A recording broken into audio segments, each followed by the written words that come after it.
So where's the safest place to keep your money? Where should you be invested? Or where should you be focusing on your diversification of your money and your investments in these crazy times of de-dollarization, CBDC pilot programs rolling out, cryptocurrency, inflation, and recession?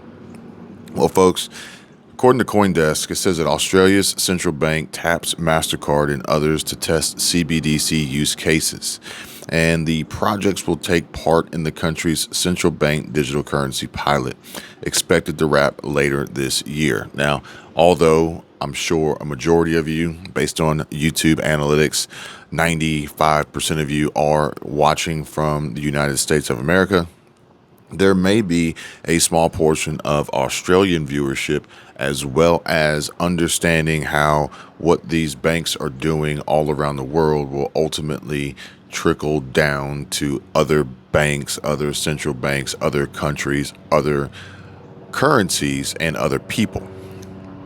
So that's why I want to focus on what's happening here, but more so importantly, the underlying message behind what they're doing and why they're doing it. So it says here that the Reserve Bank of Australia has a set of projects that will develop use cases for digital dollar, or a digital dollar, the EAUD, during its testing phase, which is currently underway. Now, here's where we get into the real juicy bits, folks.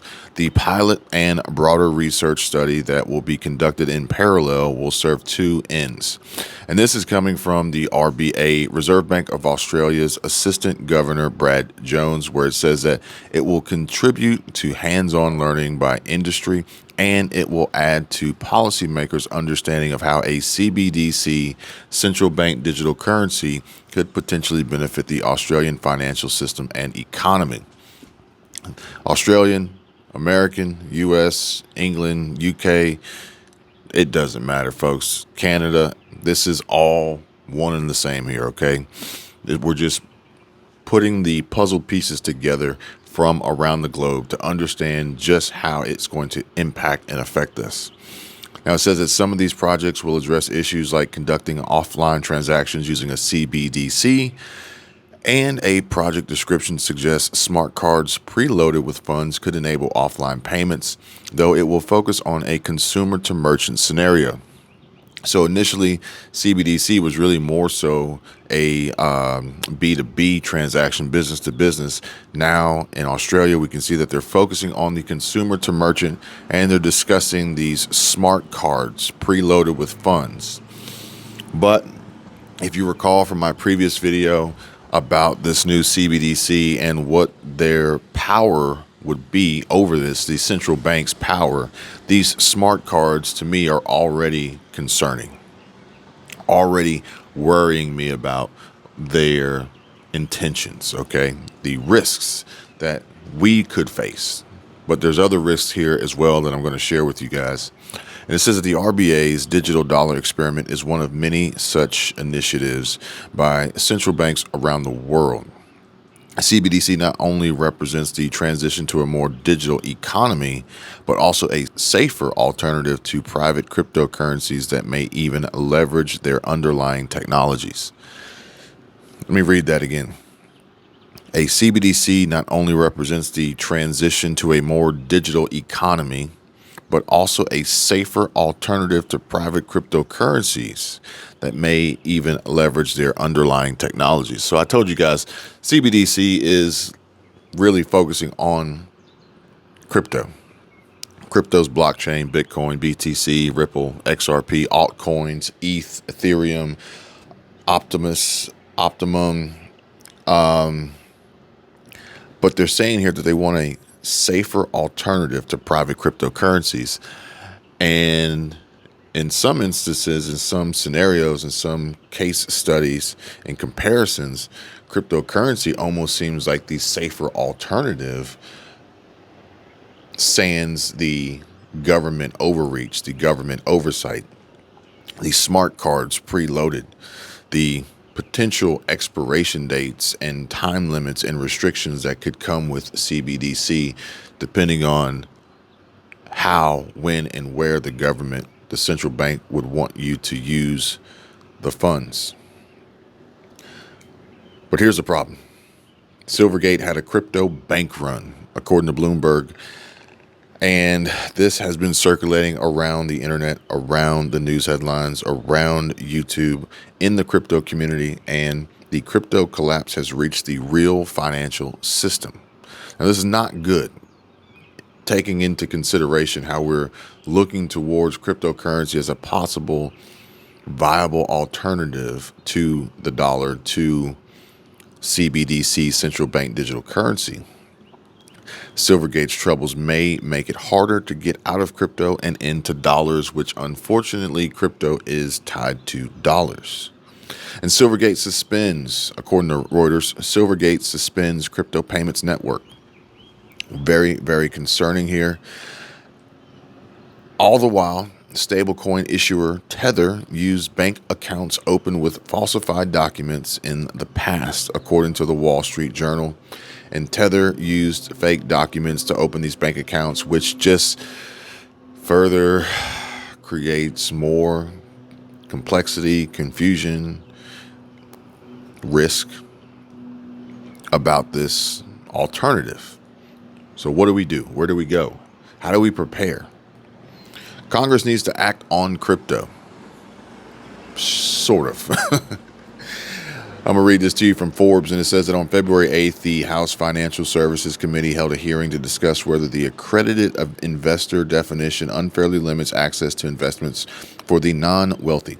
Objectively, the hearing was full of substantive debate between advocates and opponents of the current definition. And it says here that unfortunately, the debate in the House contrasts sharply with what occurred 1 week later in the Senate when the Banking Committee held a hearing titled Crypto Crash: Why Financial System Safeguards Are Needed for Digital Assets. Now, I feel as though that you guys would probably agree that there needs to be some form of safeguard when it comes to digital assets. But is that safeguard Congress? I'm thinking about the folks out there who are watching these videos, listening, learning, doing their research, talking to friends, family, perhaps even their financial advisors as they're nearing towards retirement, trying to plan and prepare for their nest egg, their future generations, their just, hey, maybe just tomorrow. Just trying to make sure that they're in a strong financial position, giving all this financial uncertainty with cryptocurrency, central banks, banks in general, the dollar, gold, jobs, employment, inflation, recession. Forbes says that one of the biggest problems with this theme is that fraud is already illegal. And you never know it from hearing or from the hearing, but fraud is even illegal for anyone dealing in crypto. And when we see instances like Tether and Silvergate, then that really gets my spidey sense tingling about this fraud, as well as the need for safeguards when it comes to digital assets. Now, granted, cryptocurrency is theoretically used as an investment tool for the most part. And with all investments comes some form of risk. But honestly, the amount of risks that we have seen here recently in just the past few months in association with not fluctuations in the market, but just gross negligent wrongdoing, illegal activity, and fraudulent behavior doesn't really seem like an investment to me. Now, according to the New York Times, crypto grows wary of Congress. And a sign of just how unsettled the mood around the crypto sector has become, industry executives are fretting over a congressional hearing that hasn't even been announced. Some crypto officials fear that a fragile bipartisan consensus over the need for digital asset legislation is looking increasingly fraught. The concern is centered on the House Financial Services Committee, chaired by Patrick McHenry of North Carolina. The committee has been reaching out to executives to participate in an event tentatively slated for next Thursday entitled Coincidence or Coordinated? The administration's attack on the digital asset ecosystem. As the name suggests, the committee is expected to focus the hearing on the recent parade of enforcement actions by banking regulators, the SEC, and others against crypto firms, asking whether the moves amount to a political attack on the sector. And that approach isn't likely to generate good bipartisan vibes. It says here that the committee declined to comment, and also that the Financial Services Committee had been collaborative on crypto. Its former chair, Maxine Waters, Democrat of California, worked closely with her Republican counterpart on a crypto bill last year, and that spirit appeared to live on under McHenry. One area of bipartisan focus, a bill on stablecoins, cryptocurrencies apparently backed by liquid assets like dollars and treasuries. The crypto industry hopes it can make stablecoins more widespread as a payment system by establishing needed legal oversight. Now, Dante Disparte, head of global policy at the stablecoin issuer Circle, said legislation was needed to restore confidence in the embattled crypto market. The delay in Washington, he said, starts to amount to a bit of a dereliction of duty. Some big players now warn that it's not worth doing business in the U.S. market. And the committee is having trouble getting companies to agree to participate in the hearing. Even with crypto executives calling for legislative action, few seem eager to engage in a highly political forum. All worrying and alarming. Now get this, folks. Silvergate Capital, according to Reuters, said that on Friday it made a risk-based decision to discontinue the Silvergate Exchange Network, its crypto payments network, 2 days after the digital asset-focused bank raised doubts about its viability. And according to a statement on Silvergate's website, and I quote, "Effective immediately, Silvergate Bank has made a risk-based decision to discontinue the Silvergate Exchange Network, SIN. All other deposits related services remain operational," end quote. Now, it says here that the Silvergate Exchange Network, one of the bank's most popular offerings, enabled round-the-clock transfers between investors and crypto exchanges, unlike traditional bank wires, which can often take days to settle.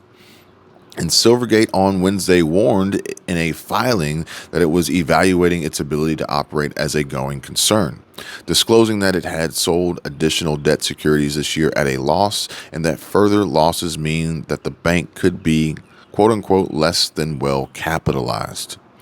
Now, we don't want that situation, folks, because we already know what that means. That means bail-ins, okay? And so a bail-in in a traditional bank with traditional dollars means that the banks will have access to your funds and your accounts and use them to their benefit to protect them from total collapse, opposed to a bailout, which would then receive funds and support provided by the government. However, in the crypto space, in the decentralized currency space, in the blockchain space, in the Silvergate exchange space, when they are not well capitalized, their bail-in will be ultimately the money that is on the exchange. We've already seen this with FTX. We've already seen this multiple times before, and it seems as though we are going to probably see this more and more often moving forward. With this being a growing concern that we already see here, that they're saying that even with crypto executives calling for legislative action, few seem eager to engage in a highly political forum. It's almost like they know that this is going to be a risky investment world of decentralized currency that they want full control over, no oversight, and the ability to commit as much fraud as possible, when and where possible. And they want Congress to stay out of it. Now, after the warning, cryptocurrency heavyweights, including Coinbase Global Inc. and Galaxy Digital, dropped Silvergate as their banking partner. Stablecoin issuers Paxos and Circle, Cboe's digital asset exchange, and crypto exchanges Bitstamp and Gemini also suspended their partnership with Silvergate. But my question is when are all these companies then going to be in the news, making headlines for their wrongdoing, and them being in a position of being less than well capitalized? putting people's money, ultimately by way of altcoins and tokens and cryptocurrency keys, on these exchanges at risk of potentially being lost and locked out through bail-ins, theoretically, by these companies. Now, granted, I speak about diversity, security, and cash flow on a regular basis. So in this particular situation, one, if I were to be invested in and involved in this decentralized cryptocurrency world, much like with regular good old-fashioned greenbacks, dollars, gold, silver, precious metals, stocks, other investments, I'm going to want to maintain my level of diversity just so that I'm never extremely vulnerable and have all my eggs in one basket for a potential collapse that we are seeing unfold right before our eyes, as well as security. So making sure that I keep a fair amount of my portfolio off of these exchanges so that if and when there is a potential problem, I'm still in control of my keys. And with that being said, cash flow, because cash flow is going to be of the utmost importance, whether it is with cryptocurrency, whether it's with the dollar, whether it's with CBDC or central bank digital currency, because as I told you guys earlier in the video, these smart cards and what the central banks are proposing to have available to them in the form of control, of being able to track and trace and prevent and lock out and reverse all these currencies, this new CBDC. Well, if you find yourself in a situation like that, whether it's with a central bank, the Fed, the Australian Reserve Bank, a cryptocurrency exchange, your regular bank for that matter, I want to make sure that I have continuous forms of multiple and diverse streams of cash flow. That way, this just adds to my level of diversity and security, because if I'm locked out, if I'm prevented, if I'm blocked, if there is a disruption of some sort, at least I still have cash flow coming in multiple and different and alternate forms to keep me going until a solution and resolution has been made. Folks, I hope this information is helpful to you guys. Please give this video a like, subscribe to the channel, and stay tuned for future updates. You guys take care. I'll see you soon.